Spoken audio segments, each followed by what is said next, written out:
सबसे पहले राज्य को आप क्या समझते हैं? अब कभी कभी क्या होता है कि बिहार राज्य लोग भी बोलते हैं, भाई आप कहां से हैं? तो ये बोलती है मैं बिहार राज्य से हूं। आप कहां से? तो मैं पंजाब राज्य से हूं। ये दिल्ली राज्य से हैं, ये मान लीजिए तमिलनाडु राज्य से हैं। तो एक राज्य जब हम कहते हैं तो हमारे दिमाग में एक ख्याल आता है तमिलनाडु, बिहार, बंगाल। लेकिन यहां जो राज्य की जो बात हो रही है वो एक राज्य बिहार राज्य और उत्तर प्रदेश राज्य के सेंस में नहीं है। जो बिहार है उसके लिए पहले जो टर्म इस्तेमाल होते थे कॉलोनियल टाइम में, मतलब जब ब्रिटिश उपनिवेशवाद था, तो उस समय उसके लिए टर्म इस्तेमाल होते थे सूबा। हाँ, सूबे की सरकार है ना, या फिर कभी कभी होता था प्रोविंस, है ना, नॉर्थ वेस्टर्न प्रोविंस, है ना। और लेकिन आजादी के बाद से सूबा या प्रोविंस ना कह के उसको राज्य ही कहा जाता है। एक और चीज पहले दिमाग में याद रखिए, जब हम लोग बिहार बोर्ड में एग्जाम देते थे तो एक सवाल हम लोगों को 9th क्लास में पूछा जाता था कि बिहार राज्य नहीं है, कैसे? तो हम लोग माथा पीटना शुरू कर देते थे कि भाई बिहार राज्य है, होता ना बिहार राज्य ट्रांसपोर्ट बसें जो चलती थी, बिहार राज्य ट्रांसपोर्ट बसें चलती थी। तो भाई जब राज्य ट्रांसपोर्ट चल रही है, राजकीय कन्या विद्यालय नाम पड़ जा रहा है, तो बिहार राज्य कैसे नहीं हुआ? तो एक बहुत ही ट्रेडिशनल पॉलिटिकल साइंस को अगर आप देखेंगे तो राज्य के लिए 4 अहम चीजें इंपॉर्टेंट हैं। क्या है? 4 चीजें जब होंगी तब राज्य माना जाएगा उसको। पहली चीज क्या है कि उसका एक लैंड होना चाहिए। भाई लैंड होगा, उसका एक भूभाग होगा, तभी ना राज्य होगा। राज्य हवा में तो होगा नहीं, है ना। भाई मकान होगा तभी ना उसके अंदर में दुकान होगा, उसके अंदर में फैमिली रहेगी। तो पहला मकान कहां खड़ा होगा? तो जमीन होगी, लैंड होगा, भूभाग होगा। तो सबसे पहले भूभाग। तो बिहार जो है, तो बिहार के पास तो भूभाग है। आप नेपाल से लेके उधर आप नेपाल उत्तर में, दक्षिण में अगर आप जाएंगे तो गया तक चले जाइए, पूरब में आप किशनगढ़, सुपौल, पूर्णिया चले जाइए, और पश्चिम में आप बक्सर चले जाइए। तो उसका तो एक अपना है, एक लैंड है। तो चलो भाई एक टिक मार दिया कि हाँ इसके पास तो है। दूसरी चीज है आबादी। जब आबादी ही नहीं रहेगी तो राज्य कैसे रहेगा? टैक्स लेना है, लोगों को आर्मी में भर्ती करनी है, लोगों से काम लेना है ना। लोग वोट भी डालेंगे डेमोक्रेसी में। जब लोग ही नहीं रहेंगे तो राज्य की कल्पना नहीं हो सकती है। तो उसके पास लोग भी है, यानी आबादी भी है, पॉपुलेशन भी है। तीसरी चीज देखिए, तीसरी चीज चाहिए गवर्नमेंट। सरकार होगी तभी एक मैनेजमेंट चल पाएगा, एक शासन चल पाएगा, है ना। तो बिहार के पास सरकार भी है। अभी बिहार में श्री नीतीश कुमार जी चीफ मिनिस्टर हैं, है ना। जेडीयू यानी जनता दल यूनाइटेड, और आपको राष्ट्रीय जनता दल की सरकार है वहां पे। चौथी चीज जो कहा जाता है कि राज्य को डिफाइन करने में बहुत ही इंपॉर्टेंट चीज है, उसको बोलते हैं हम लोग संप्रभुत्ता। क्या बोलते हैं उसको? उसको अंग्रेजी में बोलते हैं सोवर्निटी। ठीक है। तो अब आपसे कोई पॉलिटिकल साइंस में पूछेगा भाई संप्रभुत्ता का मतलब क्या होता है ना।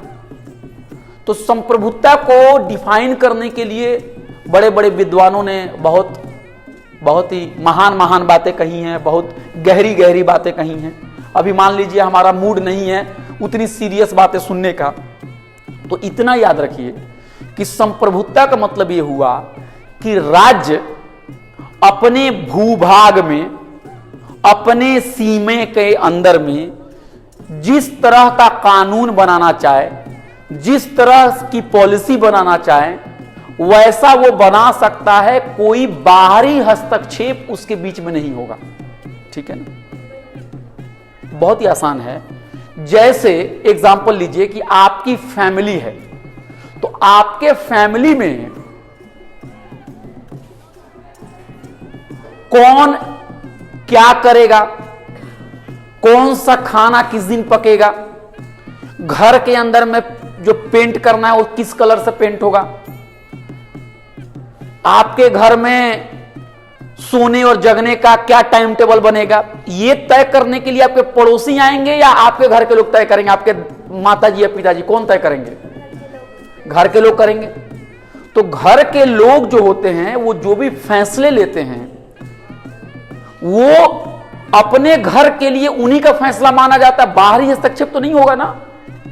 अगर आपके घर में आपने तय कर लिया कि भाई सवेरे पराठा बनेगा 8 बजे सवेरे, तो मैं पड़ोस का हूं, मान लीजिए आप लोग पंजाबी, आप लोगों ने पराठा दही खाया, और मैं मान लीजिए मैं बिहारी हूं और मैं कहूं नहीं भाई तुम पराठा नहीं खा सकते हो, तुमको लिट्टी चोखा खाना पड़ेगा, तो आप कहेंगे ना कि भाई तुम अपना लिट्टी चोखा अपने घर में खाओ, तुम मेरे घर में आके तुम डिक्टेट नहीं कर सकते हो। तो उसी तरह से राज्य को समझिए एक इकाई, एक यूनिट, एक आपका एक भूभाग, जहां की सरकार अपने देश के लिए, अपने देश के हित में, अपने राष्ट्र हित में जो भी कानून बनाएगी, जो भी फैसले लेगी, जिस तरह की नीति बनाना चाहेगी, जिस तरह की संधि करना चाहेगी, उस मामले में वो पूरी तरह से आजाद और स्वतंत्र है। उसको कोई दूसरी कंट्री आके ये नहीं कहेंगे नहीं तुमको ये करना ही है।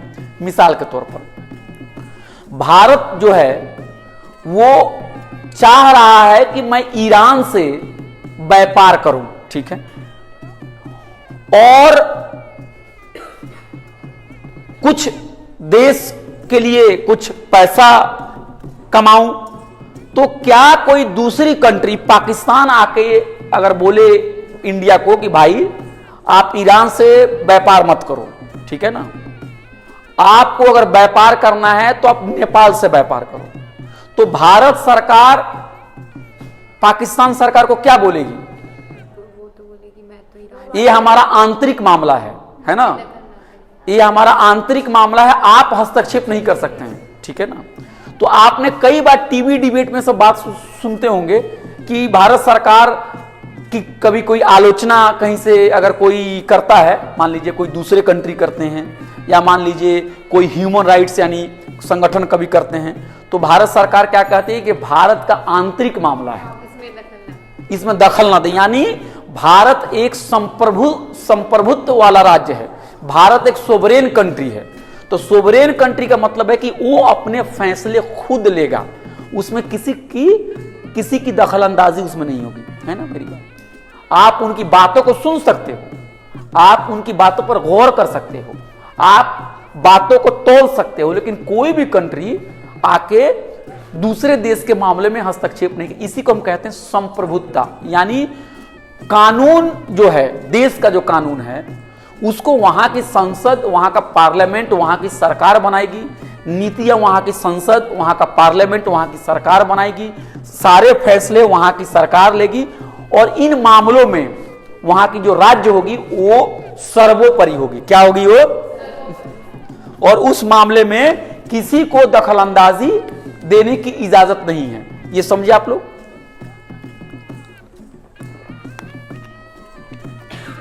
अब एक बात बताइए, अब इसमें बिहार राज्य हुआ कि नहीं हुआ? राज्य नहीं हो सकता है। पूछे क्यों? राज्य इसलिए नहीं हो सकता है कि संप्रभुत्व जो कंट्री जो हैं, जो कंट्री को संप्रभुत्व जिसको प्राप्त है वो किसी देश के अधीन नहीं है, वो सारे फैसले खुद लेती है। अब मान लीजिए बिहार सरकार भी बहुत सारे अपने फैसले लेती है, जैसे मान लीजिए शिक्षा का क्या कानून होगा, है ना, शिक्षा में क्या पढ़ाया जाएगा, सिलेबस क्या होगा, स्कूल का टेक्स्ट बुक क्या होगा, पेंशन मिलेगा कि नहीं मिलेगा, बहुत पुलिस कब कब ड्यूटी करेगी, मदरसा बोर्ड के अंदर में कितना ग्रांट दिया जाएगा, मंदिर और मस्जिद की सफाई के लिए कितना पैसा दिया जाएगा, ये सब राज्य तय करती है। लेकिन बिहार राज्य जो है नेपाल से संधि कर सकती है? आप बताइए। मान लीजिए आपका राज्य पंजाब है या जम्मू एंड कश्मीर है या फिर मान लीजिए राजस्थान है, इन राज्यों के सीमा जो है पड़ोसी देश से मिलते हैं, तो हमें पड़ोसी देशों के साथ जो संबंध बनाने होंगे या जो भी हमारी पॉलिसी होगी उसको वहां की राज्य सरकार तय करेगी कि केंद्र की सरकार तय करेगी? तो आप देखेंगे कि राज्य सरकारों को विदेश नीति, युद्ध करने से मुतालिक और भी बड़े बड़े डिसीजन लेने का पावर उनके पास नहीं है ना। तो इस तरह से अगर आप देखेंगे तो बिहार एक राज्य नहीं है ना, कि है नहीं है, राज्य नहीं है। वो कुछ फैसले लेती है, वैसे फैसले तो म्युनिसिपल कॉर्पोरेशन में भी लिया जाता है, फैसले ले सकती है, भारी फैसले नहीं। हाँ, और आंतरिक फैसलों में भी कुछ फैसले नहीं ले सकती है। अगर मान लीजिए बिहार के कुछ झगड़े उत्तर प्रदेश से हो जाएं तो फिर पानी को लेकर झगड़ा नहीं होता था, तो आप तो बिहार राज्य हुआ? बिहार राज्य नहीं हुआ। अब जब हम राज्य कहते हैं तो राज्य का मतलब वहां हो गया स्टेट। क्या हो गया? State with S capital. क्या हो गया? और यहां पे जब हम स्टेट कहते हैं तो स्टेट, अब आप कहेंगे कि ये कुर्सी है, ये तो मैं देख सकता हूं, ठीक है ना, आप देख सकते हैं इस कुर्सी को, इस ब्लैक बोर्ड को आप देख सकती हैं, ये आपकी क्लास में बैठी हुई हैं, आपकी फ्रेंड है, आप इनको देख सकती हैं। लेकिन स्टेट को कहां देखें? कहां देखें? कहां है बोलिए? क्या कुतुब मीनार है स्टेट? क्या वो आपको लाल किला है? क्या वो जहां हम आपका कॉलेज है पीतमपुरा का टीवी टावर है कि हम टॉर्च मार दें और दिखा दें कि देखो देखो देखो दिल्ली देखो? नहीं है ना। तो जो स्टेट है ये एक कॉन्सेप्ट है। क्या है ये?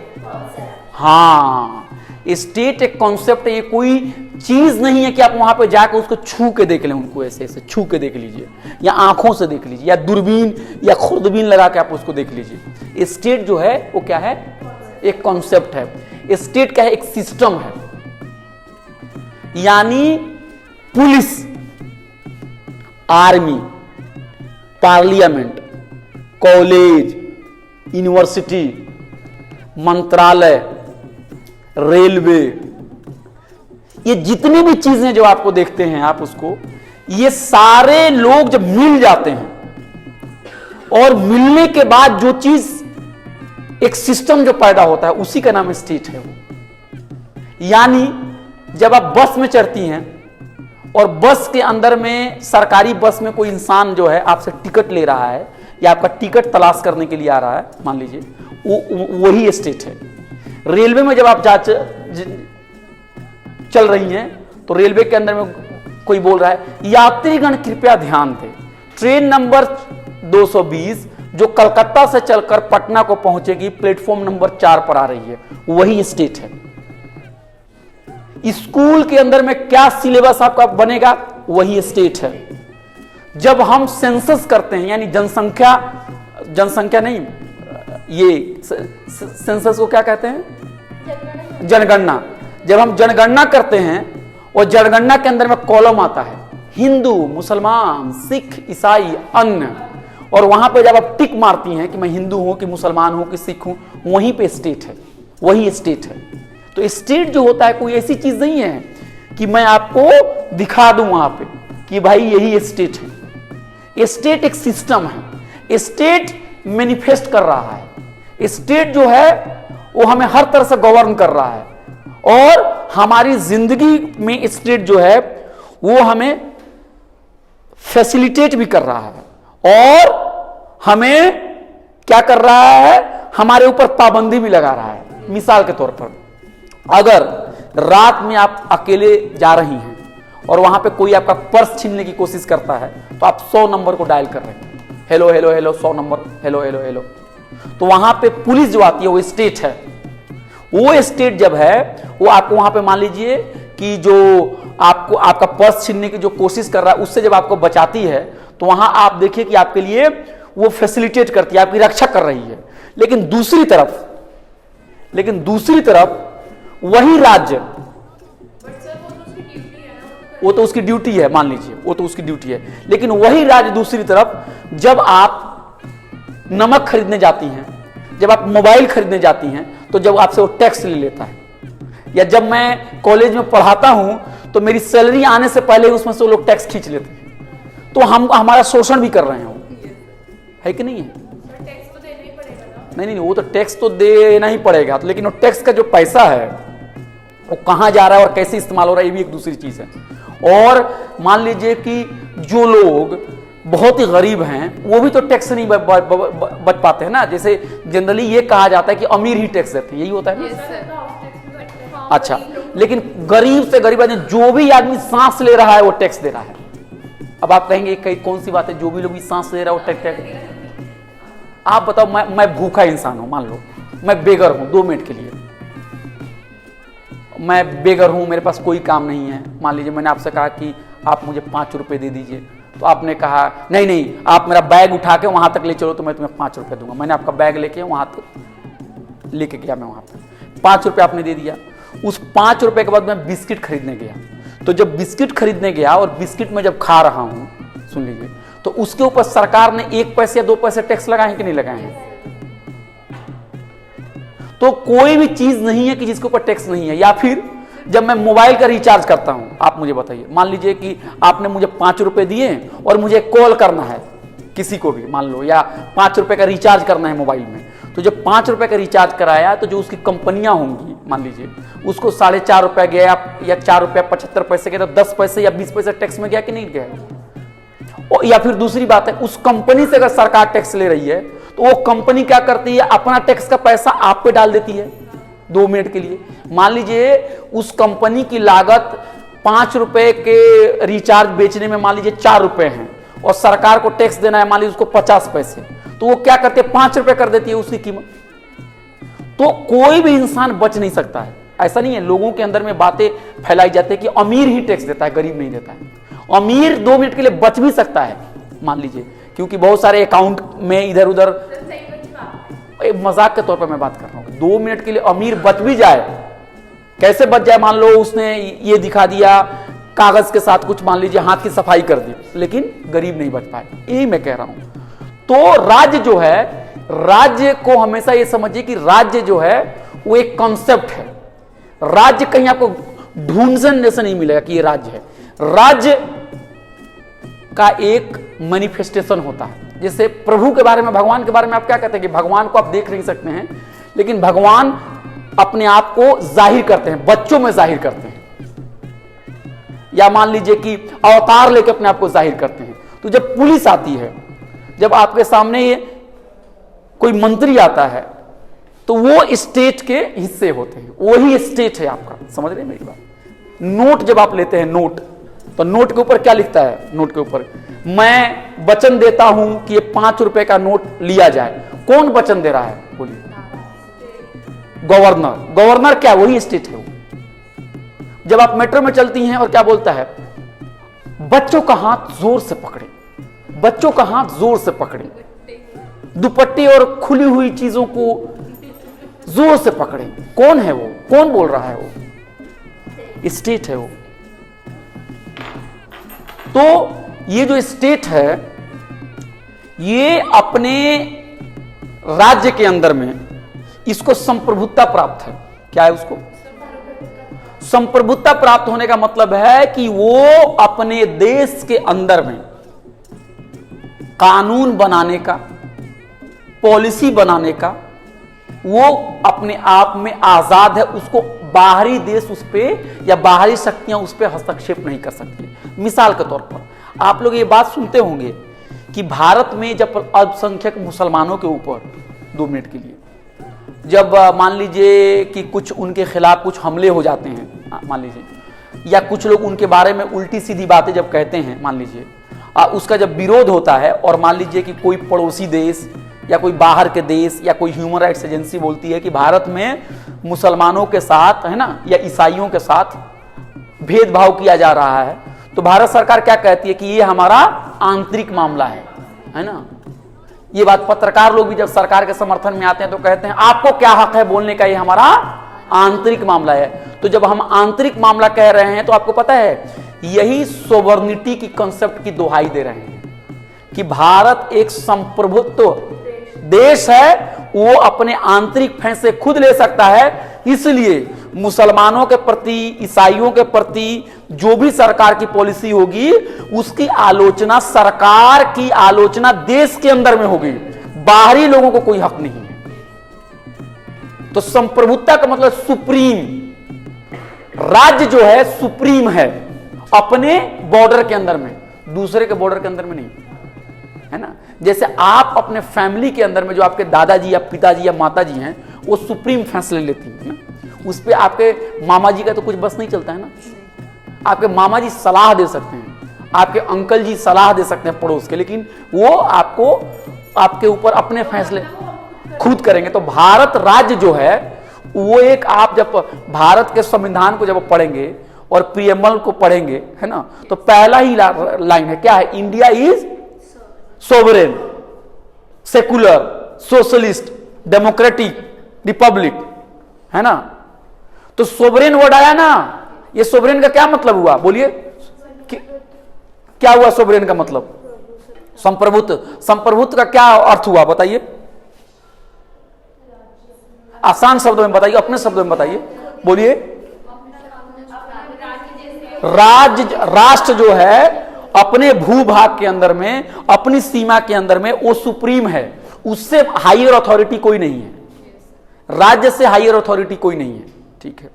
अब एक बात आपको याद रखनी पड़ेगी कि जब आप अंतर्राष्ट्रीय राजनीति पढ़ते हुए हैं, जिसको कहते हैं इंटरनेशनल पॉलिटिक्स, एक पेपर शायद आप लोग पढ़ भी चुके हैं, तो उसमें एक कॉन्सेप्ट सोवरेनिटी का आता है।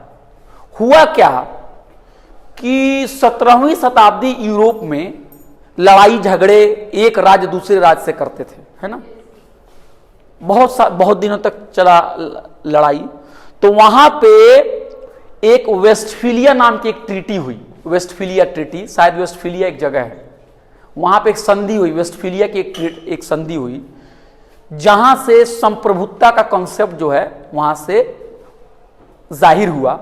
और संप्रभुत्ता का मतलब ये हुआ कि राज्य जो है अपने सीमा क्षेत्र के अंदर सुप्रीम है, उसको सोवरेनिटी प्राप्त है, और इसी तरह सारे राज्यों को सोवरेनिटी प्राप्त है, और एक राज्य को दूसरे राज्य की आंतरिक मामलों में दखलंदाजी नहीं देनी चाहिए। आई बात समझ में? ईवन का नाम आपने सुना है? ईवन, यूनाइटेड नेशंस, संयुक्त राष्ट्र संघ। संयुक्त राष्ट्र संघ में जब वोटिंग होती है तो नेपाल जो है, उसकी जो जनरल असेंबली है, नेपाल को भी वोटिंग देने का अधिकार है और अमेरिका को भी वोटिंग देने, ठीक है ना। नेपाल के अंदर में छोटा कंट्री है नेपाल, छोटा, तो क्या इंडिया जाके नेपाल को बोल सकता है कि नहीं तुमको ऐसे ही करना है? बोल सकता है? उसकी अपने, क्योंकि नेपाल भी एक सोवरेन कंट्री है, ठीक है। मान लीजिए और भी छोटे कंट्री ले लीजिए, भारत में श्रीलंका, क्या भारत जाके बोल सकता है श्रीलंका को प्राइम मिनिस्टर को ऐसा, हेलो कौन, मैं इंडिया का प्राइम मिनिस्टर बोल रहा हूं, तुम ऐसा ऐसा काम कर दो, तो बोलेगा ना, no, I am a sovereign country, you can not dictate your policy, है ना, you can not impose, we will take decision. अगर आपको कुछ कहना है तो आप अपने एम्बेसडर से हमें कहलवा दीजिए। आपको अगर कुछ कहना है मान लीजिए, तो हमारा एम्बेसडर जो है वो मान लीजिए श्रीलंका में बैठा, सॉरी न्यू दिल्ली में बैठा हुआ, आप उसको लिख के दे दीजिए, वो हमारे पास भेज देगा। आप इस तरह से डिक्टेट नहीं कर सकते हैं। तो सोवरेनिटी का दो कंसेप्ट हो गया, सारे राज्य छोटे या बड़े, राज्य का मतलब कंट्रीज, सारे राज्य छोटे या बड़े बराबर हैं। क्यों बराबर है? क्योंकि सबको संप्रभुत्ता है। जिस तरह से एक इंसान चाहे अमीर हो चाहे गरीब हो एक ही वोट डाल सकता है, उसी तरह से जनरल असेंबली में चाहे छोटे कंट्री हो चाहे बड़े कंट्री हो, सबको वोट डालने का अधिकार है और बराबर का अधिकार है वहां पर। नेपाल के भी वोट की कीमत वही है जो एक बड़े कंट्री मान लीजिए रशिया की है। अब एक दूसरी बात है कि रशिया, अमेरिका, चाइना, जापान, आपको फ्रांस, वो अलग तरीके से अपनी राजनीति को आगे बढ़ाने के लिए अलग तरह के हथकंडे अपनाते हैं। लेकिन जनरल असेंबली में जब वोटिंग होगी तो सारे कंट्रीज के वोट एक बराबर, एक हैं कि नहीं एक हैं? क्यों एक हैं बताइए, बोलिए।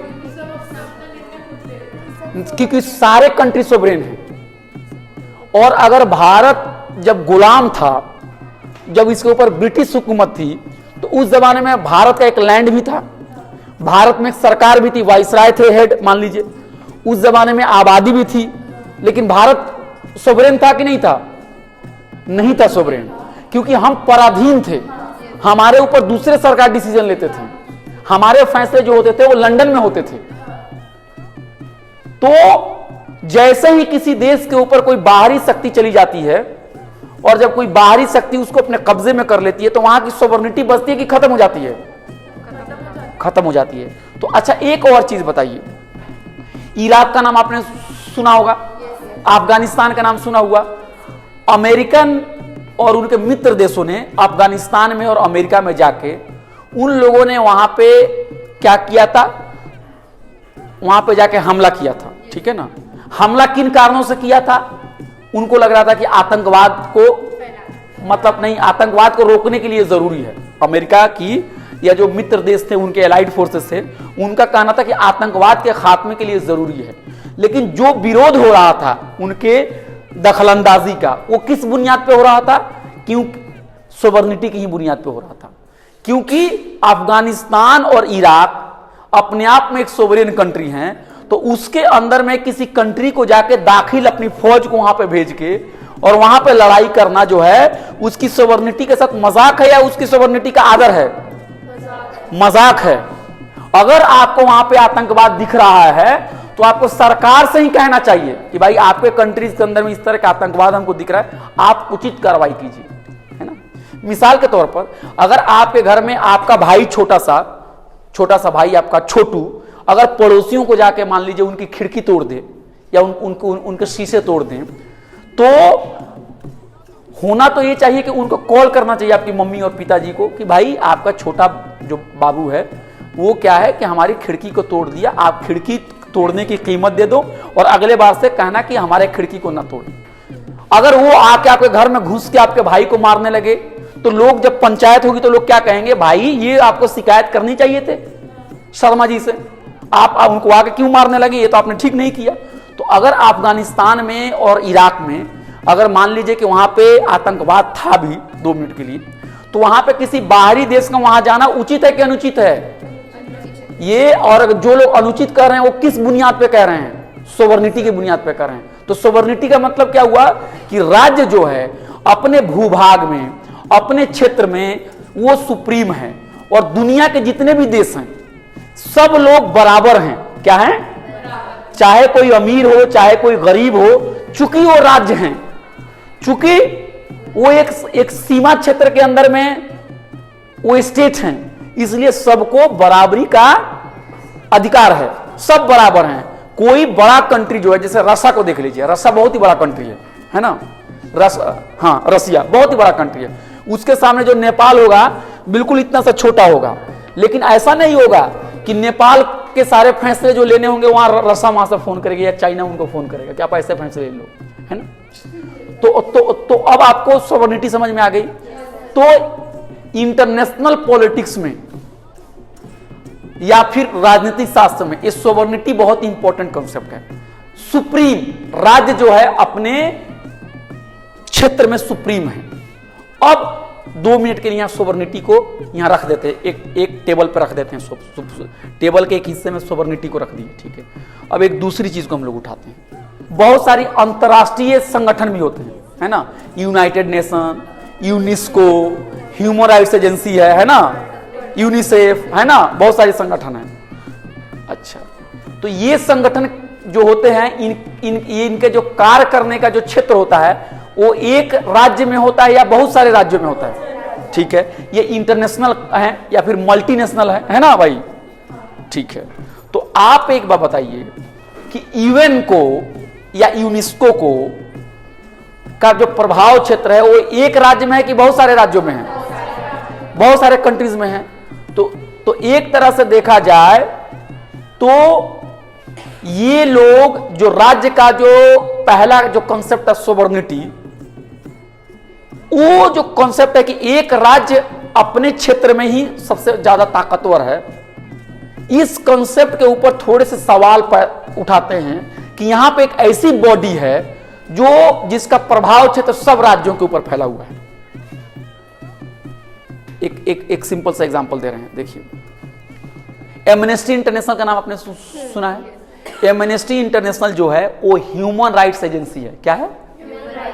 मानवाधिकार के लिए काम करती है। तो मानवाधिकार के लिए काम करने का क्या मतलब है? मान लीजिए भारत में जो कमजोर तबका है, जैसे महिला, दलित, पिछड़ा, आदिवासी, मुसलमान, क्रिश्चियन, सिख, गरीब, तो इन लोगों के ऊपर राज्य का चूंकि चरित्र बहुत ही दमनकारी होता है, कई बार राज्य जो होते हैं वो जो भी नागरिक विरोध करते हैं राज्य की पॉलिसीज का, या अपनी बात को एसर्ट करना चाहते हैं, या फिर अपोजिशन पार्टी सरकार का विरोध करती है, या उनको लगता है कि एक खास समुदाय के लोग उनको वोट नहीं कर रहे हैं, तो उनके खिलाफ कई बार राज्य जो होते हैं ना बदले की भावना से काम करती है कि नहीं। अब मिसाल के तौर पर अगर आप इलीगल घर बनाए हुए हैं मान लीजिए, या आपके घर इलीगल हैं और आपका नाम ए है, तो आज की सरकार ए की बिल्डिंग को नहीं तोड़ेगी, लेकिन अगर दूसरे समुदाय के लोग हैं, बी समुदाय के लोग हैं, अगर राज्य को लग जाए कि बी समुदाय के लोग का इलीगल घर बना हुआ तो उनको जल्दी तोड़ने चली जाएगी, क्योंकि कहीं ना कहीं राज्य को लग रहा है कि बी समुदाय के लोग हैं वो हमारे वोटर नहीं है, वो हमारे विपक्षी पार्टियों को वोट देते हैं, तो इनको हमको सबक सिखाना चाहिए। दूसरी बात, कई बार क्या होता है कि यूनिवर्सिटी और कॉलेज के अंदर में जो बच्चे डिमांड करते हैं इनकलाब जिंदाबाद, हमारी हक, हमारा राइट, हमारे फीस को कम करो, हमारे अधिकार को देना पड़ेगा, हम लेके रहेंगे, तो कई बार प्रिंसिपल पुलिस मंगा के उनके ऊपर उनकी पिटाई करता है। तो प्रिंसिपल क्या है और पुलिस क्या है? राज्य है ना भाई, स्टेट ही है ना। तो आप कई बार देखेंगे कि राज्य जो होता है कई बार अपने क्षेत्र के अंदर में कमजोर तबके के ऊपर दमन करता है कई बार। तो अंतर्राष्ट्रीय मानवाधिकार संगठन जो होते हैं इन चीजों को नोट करती है ना, एक रिपोर्ट बनाती है, ठीक है, और रिपोर्ट बनाने के बाद प्रेस कॉन्फ्रेंस करेंगी मान लीजिए, और वो कहते हैं कि भारत के अंदर में दलितों के ऊपर, पिछड़ों के ऊपर, अल्पसंख्यकों के ऊपर हमले हो रहे हैं और सरकार को चाहिए कि इन हमलों के को लेके नोटिस लें इनको, और जो दोषी हैं उनके खिलाफ कार्रवाई करें। अब एमनेस्टी इंटरनेशनल ने जो प्रेस कॉन्फ्रेंस की उसमें बीबीसी और सीएनएन के भी कॉरेस्पोंडेंट आए थे, न्यूयॉर्क टाइम्स के भी आए थे। अब ये बात लंदन में छप गई, ये बात इंग्लैंड में छप गई, तो वहां भारत की वहां पे बदनामी हुई कि नहीं हुई? बदनामी का मतलब ये नहीं कहना चाहिए कि कोई बदनामी भी इस्तेमाल नहीं करना चाहिए, मतलब कहने का मतलब है कि वो जो भारत की जो संप्रभुता है उस पे ये उसके ऊपर जो एमनेस्टी इंटरनेशनल है उसके ऊपर क्वेश्चन मार्क कर रहा है कि नहीं मार्क कर रहा है। सरकार कहेगी कि मैं अपने राज्य क्षेत्र के अंदर में सारे फैसले मैं ही लूंगा, और यहां पे एक इंटरनेशनल ऑर्गेनाइजेशन है जो आपकी कमियों को उजागर कर रही है और सारे दुनिया के लोग जान रहे हैं, और भारत के मान लीजिए जो एम्बेसडर हैं लंदन में, वहां प्रोटेस्ट हो रहा है, वहां प्रोटेस्ट हो रहा है। तो आप एक चीज देखेंगे कि जो अंतर्राष्ट्रीय संगठन जो हैं, जो मल्टीनेशनल जो ऑर्गेनाइजेशन हैं, वो कहीं ना कहीं राज्य के सॉवरेनिटी के ऊपर एक सवाल भी खड़ा करते हैं। वो उनके साथ हमेशा हार्मोनियस रिलेशंस नहीं है, उसके कभी कभी कॉन्फ्लिक्ट के भी मौके आते हैं, क्योंकि आप अपने घर के शेर हैं, आप अपने घर के शेर मानते हैं, और आपकी कमियों को उजागर करने के लिए एक ऐसा संगठन है जो पूरी दुनिया में फैला हुआ है। तो क्या होता है जब एमनेस्टी इंटरनेशनल और दूसरे संगठन जब आलोचना करते हैं तो सरकार कई बार ये कहती है कि हमारा आंतरिक मामला है, आप इस तरह की रिपोर्ट मत छापो, है ना, इस तरह की बात आती है ना। तो मैं यही बात बताने की कोशिश कर रहा हूं कि कई बार जो अंतर्राष्ट्रीय संगठन जो होते हैं वो कई बार देश की संप्रभुता जो है ना उसको चेक करते हैं, कई बार उसके ऊपर कभी कभी ब्रेक लगाते हैं उसके ऊपर, है ना। एकदम फ्रीडम नहीं है पूरी तरह से, एकदम आप फ्री नहीं है कि आप कुछ भी कर लें।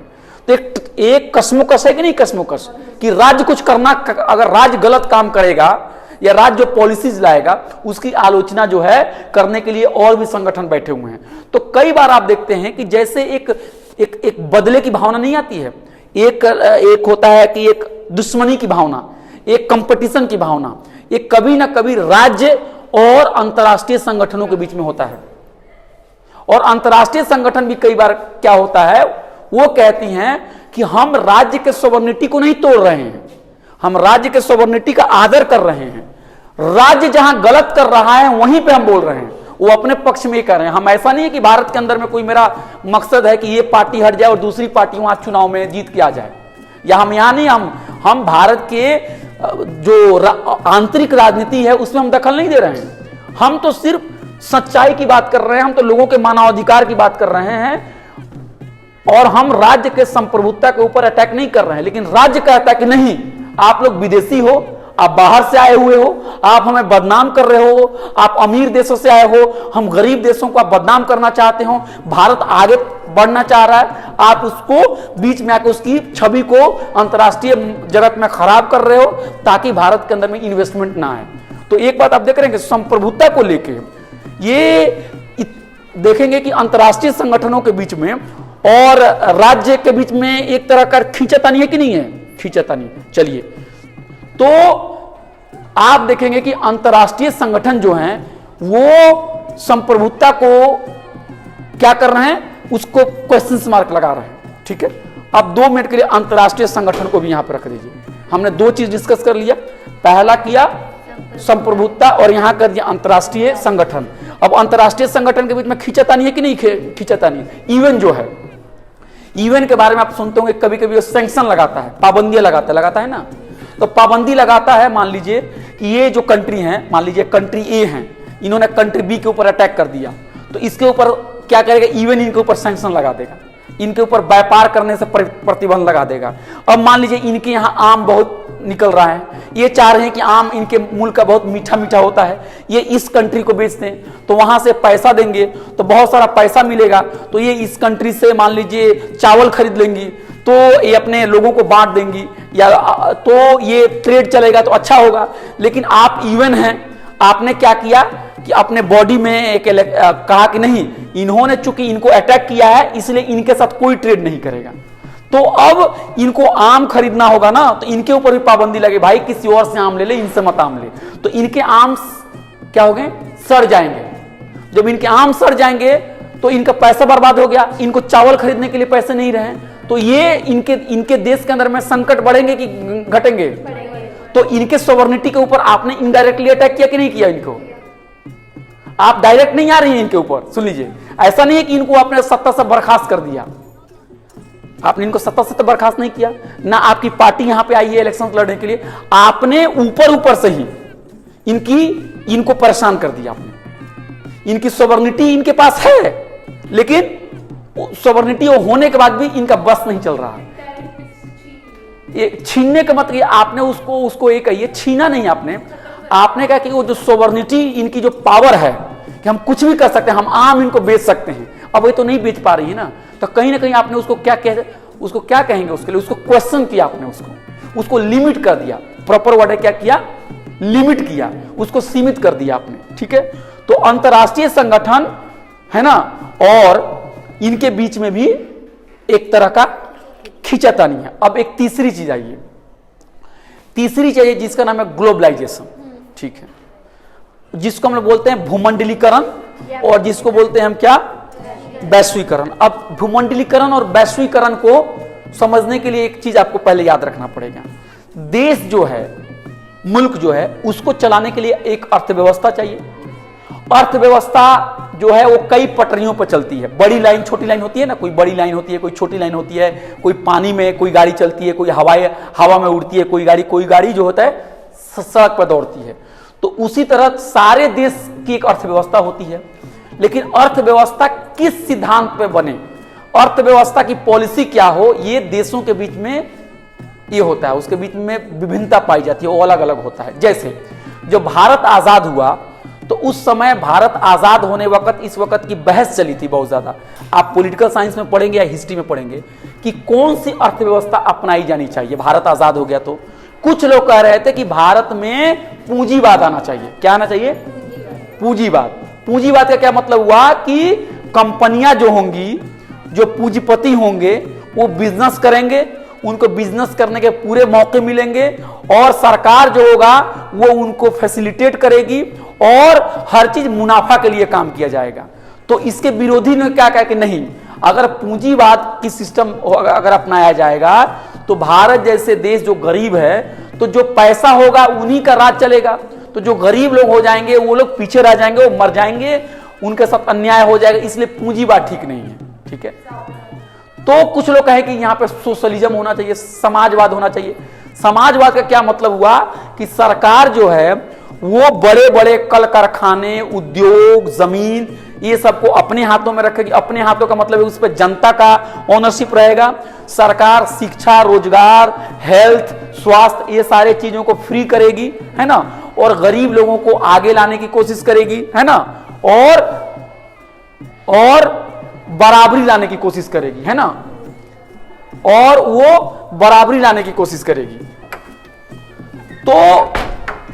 तो समाजवाद जो है, ये विचारधारा पूंजीवाद से मेल खाती है कि टकराती है? टकराएगी, क्योंकि ये गरीब के पक्ष की बात कर रहे हैं और वहां अमीर के पक्ष की बात होगी। एक गांधीवादी मॉडल भी था। गांधीवादी मॉडल का मतलब ये था कि जिसमें आप गांव की तरफ लौटेंगे, जिसमें आप स्वराज की बात करेंगे, जिसमें आप लोकल प्रोडक्शन की बात करेंगे, जिसमें आप अपने सेल्फ सफिशिएंट इकोनॉमी की बात करेंगे, यानी खादी, आपका जो माल आप पैदा कर रहे हैं उसको वहीं पे इस्तेमाल कर लो, है ना, छोटे छोटे कल कारखाने लगाओ, बड़े बड़े मशीन न लगाओ, इन्वायरमेंट का और वातावरण का ख्याल रखो। इस तरह का गांधीयन मॉडल था। तो आप एक चीज बताइए, जब भारत आजाद हुआ, पूंजीवाद, गांधीवाद और समाजवाद तीनों लोगों के अलग अलग राय थी। तो भारत में आजादी के बाद जो मॉडल अर्थव्यवस्था का अपनाया गया, उस मॉडल का क्या नाम है बताइए? मिश्रित इकोनॉमी, उसको बोलते हैं मिक्स्ड इकोनॉमी। मिक्स्ड इकोनॉमी का मतलब यह हुआ कि जिसमें पूंजीवाद के भी एलिमेंट्स हैं और उसमें समाजवाद के भी एलिमेंट्स हैं। कैसे पूंजीवाद के एलिमेंट्स है और समाजवाद के एलिमेंट्स है? पूंजीवाद के एलिमेंट्स ये हो गए हैं कि कल कारखाने, निजी कल कारखाने, निजी व्यापार, पूंजीवादी सिस्टम को खारिज नहीं किया गया, ठीक है। व्यक्ति को धन जमा करने से रोका नहीं गया, व्यक्ति को संपत्ति रखने के अधिकार से उन्हें वंचित नहीं किया गया, है ना। व्यक्ति अपने मुनाफे के लिए कंपनी खोल सकता है, पैसा कमा सकता है, और सरकार को टैक्स देने के बाद जितना पैसा बचेगा वो उसका हो जाएगा। तो पूंजीवादी व्यवस्था के ये गुण रख लिए गए। और दूसरी बात ये थी कि उस जमाने में ये बात माना गया कि भाई समाज में गरीबी है और समाज के अंदर में लोग अमीर और गरीब के बीच में खाई ज्यादा है, इसलिए हम लोग समाजवाद की भी बातों को मानेंगे। समाजवाद की बातें क्या हो गई कि राज्य जो है लोगों को शिक्षा फ्री में देगा, हेल्थ फ्री में देगा, एजुकेशन फ्री में देगा, गरीबों के कल्याण के लिए काम करेगा, दलितों के उत्थान के लिए काम करेगा और अमीरी गरीबी को कम करने की कोशिश करेगा। मिसाल के तौर पे जब आप अस्पताल में जाती हैं और अस्पताल में जब आपका इलाज हो जाता है और 10 रुपए की खांसी की दवा आपको फ्री में दी जाती है, तो कौन पैसा देता है उसको? बोलिए। सरकार देती है। तो सरकार जो देती है तो वही तो समाजवादी विचारधारा ही तो है ना। कभी कभी आप जाते होंगे किसी प्राइवेट अस्पताल में, तो उसमें मान लीजिए आप जाएंगे कि सर कुछ फीस कम कर दीजिए, बहुत पैसे हो गए हैं, मेरे पास पैसे नहीं है, मेरी आंटी जी की तबीयत खराब है। तो क्या बोलते हैं लोग काउंटर पे? अरे पैसे नहीं है तो खैराती अस्पताल में चला जा, फ्री वाले अस्पताल में चला जा, बोलते हैं ना लोग। तो पूंजीवादी व्यवस्था का मतलब पैसा दो तब तुमको सर्विस मिलेगी, और समाजवादी व्यवस्था के अंदर में क्या है कि नहीं, जन कल्याण जो है, लोगों का वेलफेयर है, उदार लोगों का उद्धार करना, लोगों के साथ उनको आगे बढ़ाना, ये बहुत इंपॉर्टेंट है। तो भारत एक लोक कल्याणकारी राज्य है कि नहीं राज्य है? तो भारत की अर्थव्यवस्था जो है उसके अंदर में समाजवादी गुण भी पाए जाते हैं और पूंजीवादी गुण भी पाए जाते हैं। और भारत में क्या हुआ कि जो बड़े बड़े कल कारखाने थे उसको चलाने की जिम्मेदारी सरकार ने लिया, और जो छोटे छोटे थे उसको पूंजीवादी लोगों को दे दिया गया। ये भारत में ये सिस्टम नेहरू जी के जमाने में चला, जिसको हम लोग कहते हैं नेहरूवियन सोशलिज्म। क्या बोलते हैं उसको? नेहरूवियन सोशलिज्म, या बोलते हैं उसको मिक्स्ड इकोनॉमी, या इसको कभी कभी ये भी बोलते हैं प्लान्ड इकोनॉमी भी बोलते हैं। क्या बोलते हैं इसको? Planned economy. क्यों बोलते हैं प्लान्ड इकोनॉमी बताइए? क्योंकि रसिया जो था उस जमाने में, जहां पे उस समय रसिया के अंदर में कम्युनिस्ट की सरकार थी, सोवियत यूनियन जो उस जमाने में था, वहां पे जो अर्थव्यवस्था थी वो प्लानिंग की जाती थी उस अर्थव्यवस्था को। तो जो सोशलिस्ट इकोनॉमी होती है उसका एक बहुत ही इंपॉर्टेंट फीचर ये होता है कि वहां पे नीतियां बनाने के लिए प्लान किया जाता है। वहां पे माने वहां पे एक 5 पंचवर्षीय योजना बनाई जाती है, ठीक है ना। तो आप देख रहे हो कि नेहरू जी ने ये जो मॉडल था उन्होंने रसिया से देखा और वहां से उसी को फॉलो करते हुए भारत में भी पंचवर्षीय योजना आई ना, आप लोग पढ़ते होंगे, पहली पंचवर्षीय योजना, दूसरी पंचवर्षीय योजना। पहली पंचवर्षीय योजनाओं की क्या खासियत थी, क्या खामियां थी, दूसरे पंचवर्षीय योजना की क्या खामियां थी, क्या उसकी अच्छाइयां थी। ये सिस्टम जो था वो तकरीबन 1990 तक चलता रहा। कब तक चला? 1990 में। 1990 में क्या हुआ, 1947 में जब देश आजाद हुआ, 1952 में जब पहली सरकार बनी, तब से लेके 1990 तक जो भारत में अर्थव्यवस्था चली है उसका नाम है मिक्स्ड इकोनॉमी। क्या है? मिक्स्ड इकोनॉमी, मिश्रित इकोनॉमी। उसके बाद क्या हुआ है, 1990 में देश के अंदर में आर्थिक उदारीकरण किया गया। क्या किया गया? आर्थिक उदारीकरण किया गया, जिसको बोलते हैं इकोनॉमिक लिबरलाइजेशन। जब हम इकोनॉमिक लिबरलाइजेशन कहते हैं तो उसके साथ 3-4 टर्म्स होते हैं, आप लोग लिख लीजिए, जिसको बोलते हैं प्राइवेटाइजेशन यानी निजीकरण। उसके बाद बोलते हैं ग्लोबलाइजेशन, जिसको कहते हैं भूमंडलीकरण या वैश्वीकरण। ठीक है ना? तो जब हम कहेंगे न्यू इकोनॉमिक पॉलिसी, ठीक है ना, तो इसके साथ एक ही बात हो गई, न्यू इकोनॉमिक पॉलिसी। ठीक है, नई आर्थिक नीति, आर्थिक उदारीकरण, इकोनॉमिक लिबरलाइजेशन, ग्लोबलाइजेशन या फिर प्राइवेटाइजेशन, ये चारों चीज एक ही हो गए। समझ रहे? एक शब्द से मिले जुले हुए शब्द। अब आप पूछेंगे कि पहले की अर्थव्यवस्था में और बाद की अर्थव्यवस्था में क्या फर्क हुआ। ठीक है, सुनिए, ग्लोबलाइजेशन में क्या फर्क हुआ। इससे पहले एक बात और आप ध्यान रखिए कि जब नेहरूवियन अर्थव्यवस्था जब थी, नेहरूवियन सोशलिज्म था, तो वहां पे एक और बात पर जोर दी जाती थी। क्या दी जाती थी? कि हमें अपने एक्सपोर्ट को ज्यादा से ज्यादा बढ़ाना है और अपने इंपोर्ट को कम से कम करना है। ठीक है ना? क्या होता था पहले? इंपोर्ट को कम करना है। सुनिए, ठीक है, एक्सपोर्ट को बढ़ाना है और इंपोर्ट को कम करना है। तो मिक्स्ड इकोनॉमी के अंदर में एक और चीज आती है कि मिक्स्ड इकोनॉमी के अंदर में एक और बहुत ही अहम चीज है कि वहां पे एक्सपोर्ट को बढ़ाना है, इंपोर्ट को कम करना है और घरेलू मार्केट को बढ़ाना है। क्या करना है? मार्केट को बढ़ाना है। और ये सब चीजों को पूरा करने के लिए क्या होता है कि हम अपने देश की जो सीमा होती है, जो माने व्यापार जो हम जो करते हैं, उसको हम लोग ये कहते हैं क्लोज्ड इकोनॉमी हो जाती है। क्या बोलते हैं उसको? क्लोज्ड इकोनॉमी को हम समझाने की कोशिश करते हैं। आप लोग पुराने फिल्मों को देखे हैं ना, अमिताभ बच्चन की फिल्म देखिएगा डॉन, या फिर 80s की फिल्म देखिए, तो आप उसमें देखेंगे गाड़ियां जो होती हैं, कार और व्हीकल। और आज के जमाने की फिल्म देखिए, रणवीर कपूर की फिल्में देखिए मान लीजिए, तो आप देखेंगे पहले के जमाने में कार उतने नहीं दिखते थे। एक ही दो नेताजी जो होते थे वो एम्बेसडर में चलते थे, और कोई एक हीरो जो है या डॉन है वो कोई फिएट वेट गाड़ी में चलता था। बिल्कुल होता है ना, जो खिलौने टाइप की गाड़ी होती है उस तरह, है ना, अपन पतली टाइप की। लेकिन आजकल के फिल्मों में आप देखेंगे तो बहुत सारे कार हो गए, है ना। तो पहले क्या था कि अगर भारत के अंदर में कार की जरूरत है तो सरकार खुद अपनी कंपनियां, जो सरकार की कंपनी में, सरकार की कंपनी में जो भारतीय कंपनियां हैं वही कार बनाएगी और जरूरत के मुताबिक उतनी ही कार बनाएगी। बाहर से आप कार नहीं खरीद सकते हैं, क्योंकि बाहर से कार इसलिए नहीं खरीद सकते हैं कि मान लीजिए कि जापान की कंपनी है, ये कार बेच रही है, तो कार इनको भारत में लाने के लिए मान लीजिए कार की कीमत 5 लाख है 2 मिनट के लिए, तो उस पर सरकार टैक्स लगा देगी 5 लाख रुपए। ये तो इस कार की कीमत इंडिया में कितनी हो जाएगी? 10 लाख हो जाएगी ना। और मान लीजिए मारुति की कार जो है या एम्बेसडर की कार 2 लाख में मिल रही है, तो कोई किसको खरीदेगा? 2 लाख की खरीदेगा। तो बाहर की चीजें घर में आके न बिके। क्यों न बिके? क्योंकि अगर बाहर की कार बिकेगी तो हमारी कंपनियां के साथ बर्बाद हो जाएगी। तो इसको सरकार रोकने के लिए क्या करती है? टैरिफ लगा देती है। टैरिफ का मतलब समझ रहे हैं? टैक्स लगा देगी।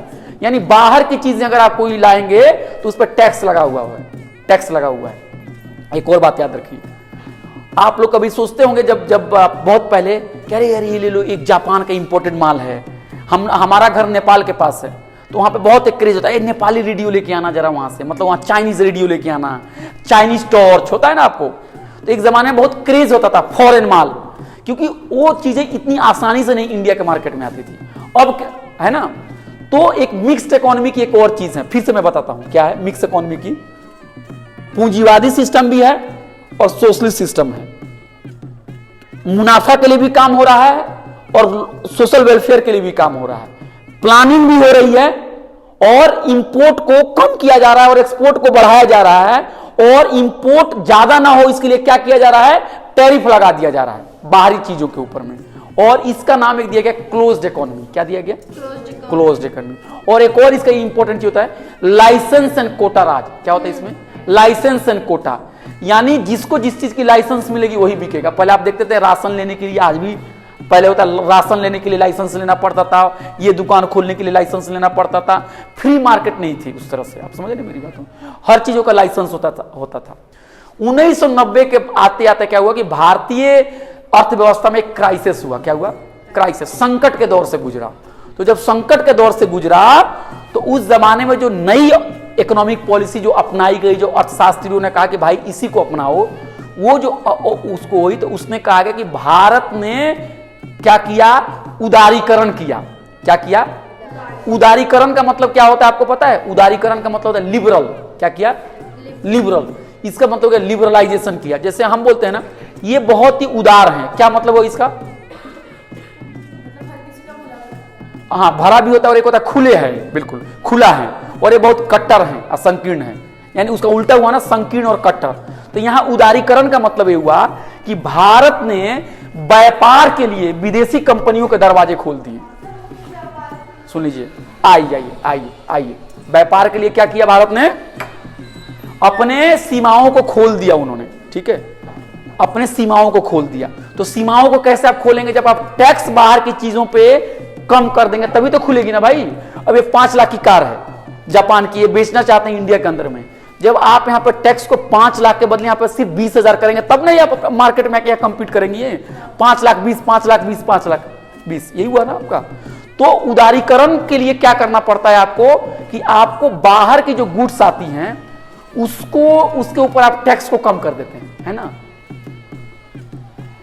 तो भारत ने ऐसा किया तो भारत को भी एक फायदा मिला कि अगर भारत की कोई कंपनी है, मान लीजिए अगर ये दूसरे कंपनी में बेचना चाहते हैं तो वो कंपनी भी क्या करेगी?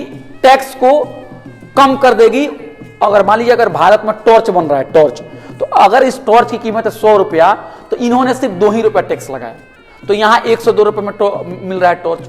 तो आपका भी टॉर्च यहां पे बिक रहा है। 2 मिनट के लिए मैं बात कर रहा हूं। तो ओपन मार्केट जब हुआ, ओपन मार्केट, तो ओपन मार्केट कैसे होगा? जब सब कंट्री टैरिफ को कम करेंगी। क्या करेंगी? हाँ, टैक्स को कम करेंगी और अपने दरवाजे खोलेंगी दूसरों के लिए। तो जब आप अपने दरवाजे दूसरों के लिए खोलेंगे तो दूसरी कंट्री भी आपके लिए खोलेंगी, तो इस तरह से फ्री ट्रेड होगा। क्या होगा? तो इसी को हम कहते हैं, क्या कहते हैं? लिबरलाइजेशन। क्या बोलते हैं इसको? कोई पूछेगा लिबरलाइजेशन क्यों बोलते हैं, तो लिबरलाइजेशन इसलिए बोलते हैं क्योंकि लिबरलाइजेशन हम इसलिए बोलते हैं क्योंकि भारत ने या दूसरे देशों ने बाहर के आने वाले वस्तुओं पे टैक्स को कम कर दिया, विदेशी चीजों को अपने देश में बेचने के लिए रास्ते उन्होंने खोल दिए और विदेशी सामानों का वेलकम किया। अब आप देख रहे होंगे कि आप जब गुड़गांव जाती हैं या नोएडा जाती हैं, कभी गुजरती होंगी अमृतसर जाने में या जयपुर जाने में, तो आपको बहुत सारी कंपनियों के आउटलेट दिखते हैं, बहुत बड़ी कंपनी के। ये देखो, ये हुंडई है, तो ये क्या है, दूसरी गाड़ियां हैं, तो ये कंपनी है, तो एलजी है, तो कोई सैमसंग है, होता है ना, हर जगह दिखता है ना। शहर में भी आपको बोर्ड हर जगह दिखते हैं, सैमसंग, ये वो। तो क्या हुआ? भारत ने अपने दरवाजे जो हैं खोले, तो भारत के भी सामान बाहर बिकने शुरू हुए। ठीक है, तो भारत ने टैक्स कम किए तो उसके सामान के लिए दूसरे कंट्री ने टैक्स किए, तो इसको हम बोलते हैं लिबरलाइजेशन। ठीक है ना। और ये चीजें ग्लोबलाइजेशन से भी लिंक्ड है, इसी का नाम होता है ग्लोबलाइजेशन। तो ग्लोबलाइजेशन के बारे में अगर कोई आपसे पूछे कि ग्लोबलाइजेशन का क्या परिभाषा हो गया, तो ग्लोबलाइजेशन का परिभाषा ये हुआ कि ग्लोबलाइजेशन ऐसी प्रक्रिया है जिसमें देश की अर्थव्यवस्था वैश्विक अर्थव्यवस्था से जुड़ जाती है, कनेक्ट हो जाती है। जैसे मेट्रो का कैसे होता है? कनेक्टेड। अगर आपको यहां से जाना है कश्मीरी गेट, तो आप क्या करेंगे? यहां से एक मेट्रो को पकड़ेंगे, फिर दूसरे स्टेशन पर उतरेंगे और फिर तीसरे मेट्रो पकड़ के चले जाते हैं कश्मीरी गेट। तो ग्लोबलाइजेशन का मतलब हुआ कि कनेक्टेड हो गया। वो कहने का मतलब एक अर्थव्यवस्था दूसरे अर्थव्यवस्था से कनेक्टेड हो गए और एक तरह का कंपटीशन बढ़ गया। समझे, सारे देशों ने अगर अपना टैरिफ कम कर लिया तो सारे देशों के बीच में एक होड़ लग गई कि हमको अपने सामान को अंतर्राष्ट्रीय मार्केट में बेचना है, हमको अपने सामान को अंतर्राष्ट्रीय मार्केट में बेचना है, हमको ज्यादा मुनाफा कमाना है। तो इस तरह से आप देखेंगे तो ग्लोबलाइजेशन के आने के बाद पूंजीपति जो लोग थे, पूंजीपति लोग थे, उन लोगों को ज्यादा प्रमोशन दिया गया। माना गया कि जो राज्य जो है वो अब आर्थिक गतिविधियों में कम से कम भाग ले और ज्यादा से ज्यादा जो बिजनेसमैन हैं, जो इंटरप्रेन्योर हैं, जो कुछ करने की हिम्मत रखते हैं, उन लोगों को ज्यादा प्रमोट किया जाए। तो आप बताइए, ग्लोबलाइजेशन जब आई तो उससे समाजवाद के ज्यादा ये करीब था या पूंजीवाद के ज्यादा करीब था? पूंजीवाद के करीब था। क्योंकि इसमें प्राइवेटाइजेशन ज्यादा किया गया। क्या किया गया? और लाइसेंस और कोटा को खत्म किया गया या कम किया गया। क्या हुआ? लाइसेंस और कोटा को खत्म किया। हमें याद है जब हम बच्चे थे तो चीनी लेने के लिए हम लोग जन वितरण प्रणाली में जाते थे, 5 किलो चीनी के लिए। मतलब ईद में मिलता था या होली में या दिवाली में मिलता था, बात कुछ बीच में वो लोग खा भी जाते थे, मैं बता रहा हूं। लेकिन आजकल चीनी लेने के लिए कोई, शक्कर लेने के लिए कोई भी नहीं जाता है ना जन वितरण में, कहीं से आप पैकेट से ले लेते हैं। तो लाइसेंस और कोटा राज जो है या तो खत्म हुआ या कम हुआ और प्राइवेटाइजेशन को बढ़ाया गया।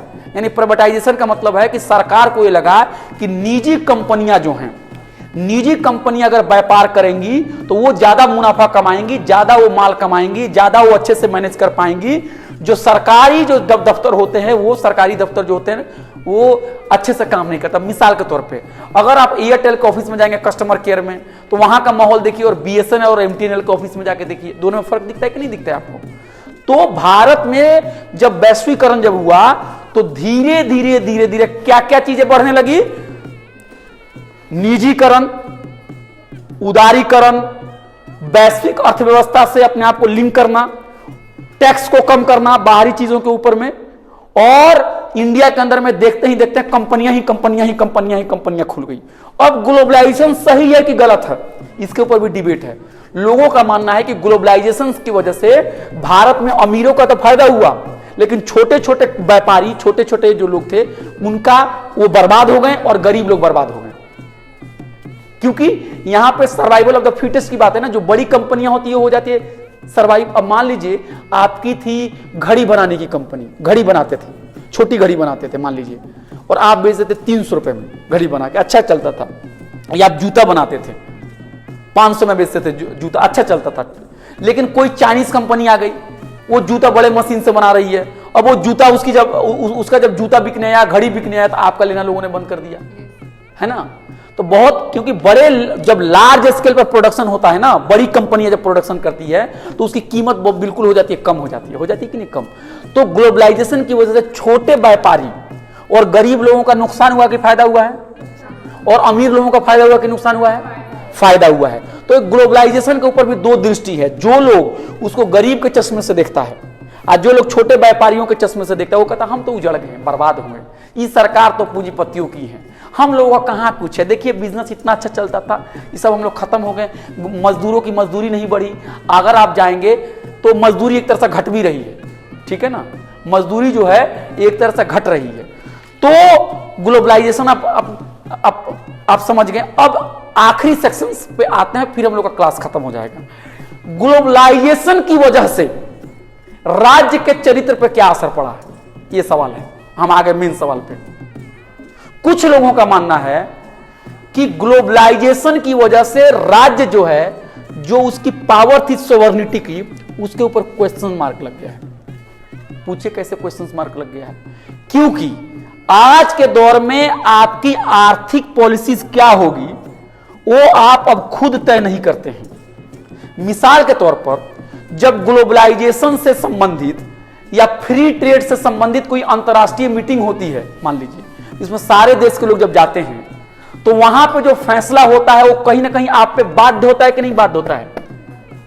सुनिए मैडम, बाध्य होता है कि नहीं बाध्य होता है? जैसे मिसाल के तौर पर आप चाह रही हैं कि चाइना से मोबाइल फोन आ रहा है, ठीक है, और आपको लग रहा है कि हमारे कंट्री में ये एक मोबाइल फोन बनाती हैं, मान लीजिए इनका मोबाइल फोन का, आपका मोबाइल फोन का नाम हो गया, कौन सा नाम? जियो बनाती है 2 मिनट के लिए, और ये मोबाइल फोन चाइना से आ रही है जिसका नाम है, मान लो कौन सा है, एमआई मान लो। तो आपको लग रहा है कि नहीं, एमआई को अगर हम कुछ टैक्स लगा दें तो भारत के ज्यादातर लोग जियो को खरीदेंगे। तो आप मान लीजिए कि नेता हैं, प्राइम मिनिस्टर हैं, आप चाह रहे हैं कि बाहर के सामान पे, बाहर का मोबाइल 10,000 का है, हम उस पर 2,000 का टैक्स लगा देते हैं तो 12,000 का हो जाएगा। इनका मोबाइल एक पे सिर्फ 500 लगाते हैं तो इनका बिक जाएगा 11,000 में, उनका कोई नहीं लेगा। तो जब आप टैक्स लगाने के लिए इस पर 2,000 के लिए जाएंगे तो क्या आप अब आज के दौर में लगा सकते हैं? क्यों नहीं लगा सकते हैं? क्योंकि ओपन इकोनॉमी नहीं, ओपन इकोनॉमी नहीं है, ओपन इकोनॉमी नहीं है, ओपन इकोनॉमी नहीं है।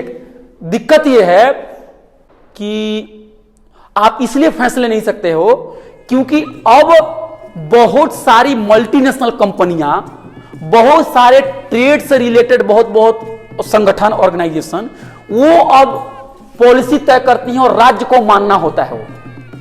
क्योंकि आप नहीं मानोगे तो आपके सामान को वहां रोक देगा। नहीं रोक देगा। अगर आप चाइनीज के गुड्स के ऊपर आप ज्यादा टैक्स रखोगे ना तो बाकी देश कहेंगे भाई हम इंडिया का सामान भी नहीं लेंगे। तो एक तरह से आपकी सॉवरेनिटी के ऊपर क्वेश्चन मार्क है कि नहीं है। तो ग्लोबलाइजेशन के दौर में एक डिबेट चला हुआ है कि संप्रभुता के ऊपर सवाल खड़े हो गए हैं। राज्य की संप्रभुता जो है ना वो सीमित हो गई है। कैसे सीमित हो गई है? क्योंकि बड़ी बड़ी मल्टीनेशनल कंपनियां, बड़ी बड़ी जो संगठन है वो राज्य की क्या आर्थिक नीति होगी वो तय कर रही हैं। मिसाल के तौर पर एप्पल कंपनी को ले लीजिए जिसका मोबाइल फोन आप लोग इस्तेमाल करते हैं। एप्पल का टर्नओवर इतना है जितना बहुत सारे कंट्रीज के जीडीपी नहीं है कि नहीं है। फेसबुक को देख लीजिए, फेसबुक एक एग्जांपल है। फेसबुक मल्टीनेशनल कंपनियां हैं, इलेक्शंस में फेसबुक का इस्तेमाल हो रहा है। आप सुनते हो कि फेसबुक या ट्विटर का इस्तेमाल हो रहा है तो किस पार्टी को सपोर्ट कर रहे हैं, किस पार्टी को सपोर्ट नहीं कर रहे हैं। अगर वो चाहे फेसबुक की भाई इस पार्टी को हमको बुरा दिखाना है तो बहुत हद तक वो कामयाब हो सकते हैं कि नहीं हो सकते हैं। तो आप देखिए कि ये वैश्वीकरण के दौर में जो संगठन है, मान लीजिए जो व्यापार से रिलेटेड जो अंतर्राष्ट्रीय संगठन है, जो आप मेरे लीजिए सोशल मीडिया है, जो आप देख लीजिए बहुत सारी मल्टीनेशनल कंपनियां हैं या बहुत सारे ट्रेड हो रहे हैं बहुत देशों का, G20, G22, G5, G10 इस तरह का नहीं होते रहता है। ब्राजील के साथ हो रहा है, इनके साथ हो रहा है। तो ये सब चीजें जो होती हैं तो एक नेशन स्टेट को काम करने में वो मतलब फ्रीडम देती है कि उनको कटेल करती हैं, उनको माने उनको बांधती हैं क्योंकि अब राज्य अपने फैसले अकेले नहीं ले सकता है। समझ रहे ना। मान लीजिए पुलिस डंडा इनके ऊपर मारने लगी, मान लीजिए ये कमजोर तबका, उसी समय बीबीसी आ जाएगा उसको। You can see here in India some poor people are being beaten up by the state police and now we have got, मान लीजिए ह्यूमन राइट्स एक्टिविस्ट, या गवर्नमेंट इज वेरी बैड। तो आपकी सॉवरेनिटी के ऊपर चेक पड़ा कि नहीं पड़ा? तो एक थियरी ये है कि ग्लोबलाइजेशन की वजह से सॉवरेनिटी क्या हुआ? खत्म नहीं, लिमिटेड हुआ। लिमिट खत्म नहीं, सीमित हुआ। और दूसरा एक आर्गुमेंट इसके बारे में यह है कि नहीं, लिमिट नहीं हुआ क्योंकि कंपनियां भी जो काम करती हैं मान लीजिए वो राज्य की मदद से ही अपना भी काम करती हैं। जैसे फेसबुक भी चल रहा है तो बगैर गवर्नमेंट के सपोर्ट के फेसबुक चलेगा? बोलिए। कोई आर्थिक नीति भी किसी कंपनी को लगाना होगा तो सरकार की मदद से काम करती है ना वो। तो कुछ लोगों का मानना यह है कि सॉवरेनिटी कम नहीं हुई है क्योंकि आज भी राज्य जो है एक इंपॉर्टेंट एक्टर बना हुआ है। आज भी बड़ी बड़ी कंपनियों को अपना मार्केट, अपना एक कंपनी स्टैब्लिश करने के लिए गवर्नमेंट से ही जाके बात करनी पड़ती है। यही मेन चीज मैं आपको बताने की कोशिश कर रहा था। आपको लग रहा है कि ज्यादा मैं खींच दिया, लेकिन ये बात सोचिए कि राज्य जो है उसके बगैर कोई भी कंपनियां काम नहीं कर सकती है। चाहे फेसबुक को भी काम करना पड़े, चाहे आपको मैकडोनल्ड को काम करना पड़े या किसी भी कंपनी को, आपको एलजी को काम करना पड़ा, उसको भी लैंड चाहिए। लैंड कौन देगा? बोलिए। लॉ एंड ऑर्डर कौन देगा? सरकार। पुलिस प्रोटेक्शन कौन देगा? पानी कौन देगा? अगर वहां पे विरोध होने लगा, नहीं हमको हमारी जमीनें वापस दो, किसान आंदोलन जिंदाबाद, तो वहां पे डंडे चलवाने के लिए भी सरकारें आती हैं। तो कुछ लोगों का कहना है कि ग्लोबलाइजेशन आ गया। जो लोग ये कह रहे हैं कि सॉवरेनिटी जो है उसकी सीमित हो गई है, वो एक लेवल तक बात सही नहीं है। अभी भी बड़ी बड़ी कंपनियां, मल्टीनेशनल कंपनियों को जो भी फैसले लेने होते हैं आज भी वो अपने जो फैसले वो लेते हैं वो राज्य को ही केंद्र में रखकर लेते हैं। राज्य आज भी एक, लिखिए, state is still a prime actor. राज्य आज भी, प्राइम एक्टर को क्या बोलेंगे हिंदी में, आज भी राज्य जो है वो मुख्य रोल अदा कर रहा है। वो राज्य आज भी, state is still, state remains a prime actor till even in this globalize world. State remains a prime actor even in globalize world. क्या हुआ जी, 2 मिनट में आ रहा हूं बस जी। State remains a primary actor even in globalize world. कि globalization के दौर में क्या व्यक्ति को फ्रीडम मिला है या व्यक्ति की स्वतंत्रता के ऊपर हमला हुआ है? एक सवाल बताइए आप लोग। कुछ लोग कह रहे हैं कि फ्रीडम मिला है और कुछ लोग कह रहे हैं हमला हुआ है। मिसाल के तौर पे फ्रीडम कैसे हुआ है? फ्रीडम क्या हुआ है? आजकल आप किसी से भी कॉल कर सकती हैं, बात कर सकती हैं, व्हाट्सएप पे बोल सकते हैं, hello my friend, where are you, okay I am in London, okay the sun is very bright. आप बात कर सकती हैं। तो लोगों के कांटेक्ट बढ़े हैं कि नहीं बढ़े हैं? अच्छा, दूसरी नंबर बात है, आज के दौर में अगर कोई चीज आप फॉरवर्ड करना चाहती हैं तो व्हाट्सएप से एक बार फॉरवर्ड करेंगी तो वो चला जाएगा, कनाडा चला जाएगा, वहां से किसी ने फॉरवर्ड किया तो कहीं चला जाएगा।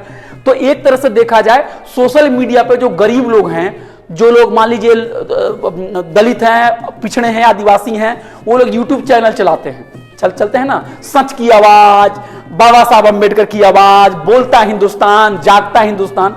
तो बहुत सारे जो लोअर, जो मतलब गरीब तबका है, उन लोगों को ये लगता है कि पहले बड़ी बड़ी मीडिया हमको जगह नहीं देती थी, अब हमको जगह खुद मिल जा रहा है, हम खुद इंस्टा पे वीडियो डाल सकते हैं। आप एक चीज देखिए, जो अरब स्प्रिंग आया था आपको, वहां पे कुछ लोगों ने फेसबुक का इस्तेमाल किया था। आजकल देखिए कहीं भी प्रोटेस्ट होता है तो सबसे पहले फेसबुक ट्विटर को बंद कर दिया जाता है। लोगों को लगता है कि फेसबुक ट्विटर जो है, कभी भी अगर आपका फेसबुक ट्विटर काम नहीं करना है तो समझना कहीं ना कहीं कुछ मामला हो गया वहां पे। ये हो गया इसका पॉजिटिव पक्ष। निगेटिव पक्ष, उसके बाद क्लास खत्म। निगेटिव पक्ष ये है कि राज्य जो है नए टेक्नोलॉजी का इस्तेमाल करके और भी ताकतवर हो गई है और आपके और भी जकड़ ली है। मिसाल के तौर पर फेसबुक आपके पास है, इंटरनेट आपके पास है, आप जहां भी चलती हैं उसका जीपीएस लोकेशन उसमें ऑन होता है। आप क्या बात करती हैं वो सरकार के पास होता है, आपकी सारी प्राइवेसी आपके पास होता है। बहुत सारे ऐसे ऐप होते हैं, बहुत सारे ऐसे ऐप होते हैं जिसमें आपकी सारी डिटेल्स उसके साथ होती है। आप जीएसटी देती हैं, आधार कार्ड लेके चलती हैं। आधार कार्ड का नाम सुना है ना? नहीं, आधार कार्ड का नाम सुना है ना? आधार कार्ड क्या होता है? आपके आंखों का फोटो है, हाथ का फोटो है, जहां जाती हैं, होटल में जा रही हैं, आप किसके साथ होटल में समय बिता रही हैं, वहां आधार कार्ड चाहिए। आधार कार्ड का मतलब कि आपकी जिंदगी के सब चीज के बारे में राज्य जान रहा है। आप जब नौकरी करने जाती हैं तो आप पंचिंग करना पड़ता है, 6 बजे आ रही हैं कि 8 बजे जा रही हैं कि 10 बजे आ रही हैं। तो एक तरह से देखा है तो इंसान की जिंदगी जो है ना, एक तरह से घुट रहा है, वो हर वक्त घुट रहा है कि नहीं घुट रहा है। और दूसरी चीज क्या हुआ है, राज्य अपने सुरक्षा के नाम पर ऐसे ऐसे काले काले कानून बना रहा है, ऐसे ऐसे लोगों को जेल के अंदर में डाल रहा है, ऐसे ऐसे सख्त कानून बना रहा है कि लोग जो हैं आज जेल में हैं, लोग जेल में जा रहे हैं। और काला कानून जो है ना बन रहा है। और काला कानून को सही किस बुनियाद पर कहा जाता है? राज्य की सुरक्षा की बुनियाद पर कहा जाता है। अगर आप एयरपोर्ट पर जा रही हैं, आपका प्लेन छूट जाए तो छूट जाए, लेकिन 2 घंटा आपको चेक करेंगे ही करेंगे। तो आप देखेंगे कि ग्लोबलाइजेशन के दौर में राज्य जो है और भी दमनकारी होते चला जा रहा है, लोगों की स्वतंत्रता के ऊपर हमला कर रहा है, लोगों की प्राइवेसी खतरे में है। और आधार कार्ड, बायोमेट्रिक्स, ये सब सारी जो चीजें हैं वो क्या कर रहा है, लोगों की जो निजता के जो अधिकार हैं, जो प्राइवेसी के जो अधिकार हैं, जो कि फंडामेंटल अधिकार है, उसके ऊपर एक तरह से बिग ब्रदर की तरह हमेशा वॉच कर रहा है, कौन क्या कर रहा है। अच्छा, तो तुम ज्यादा प्रोटेस्ट कर रहे हो। एक चीज आप देखिएगा, कहीं पर भी प्रोटेस्ट होता है ना, इनकलाब जिंदाबाद, तो पुलिस डंडा भी लेके जाती है और कैमरा भी लेके जाती है, सबको आइडेंटिफाई कर, अच्छा तो तुम थी, तो तुम थी, इनको बाहर करो। तो इस तरह से आप देखेंगे तो ग्लोबलाइजेशन के दौर में राज्य का चरित्र और भी दमनकारी होता चला रहा है। और राज्य आपके सुरक्षा के नाम पे, राज्य के सुरक्षा के नाम पे ऐसे ऐसे कानून ला रहा है जो आप ही के खिलाफ है, नहीं है? तो इस तरह से ये सारी चीजें आज मैंने खत्म की और 4 चीजें मैंने बताई। सॉवरेनिटी क्या है? ग्लोबलाइजेशन क्या है, मिक्स्ड इकोनॉमी क्या है, सॉवरेनिटी और अंतरराष्ट्रीय संगठन के बीच में क्या रिलेशनशिप है, क्या ग्लोबलाइजेशन के दौर में, नए टेक्नोलॉजी के दौर में क्या नागरिकों को ज्यादा अधिकार मिले हैं या नागरिकों के अधिकार कम हुए हैं और राज्य का चरित्र जो है लिबरल हुआ है कि राज्य का चरित्र ऑथोरिटेरियन हुआ है? क्या बताइए? ऑथोरिटेरियन भी एक सेंस में हुआ है। तो ये पूरा जो था एक सेक्शन मैंने इसको खत्म कर दिया।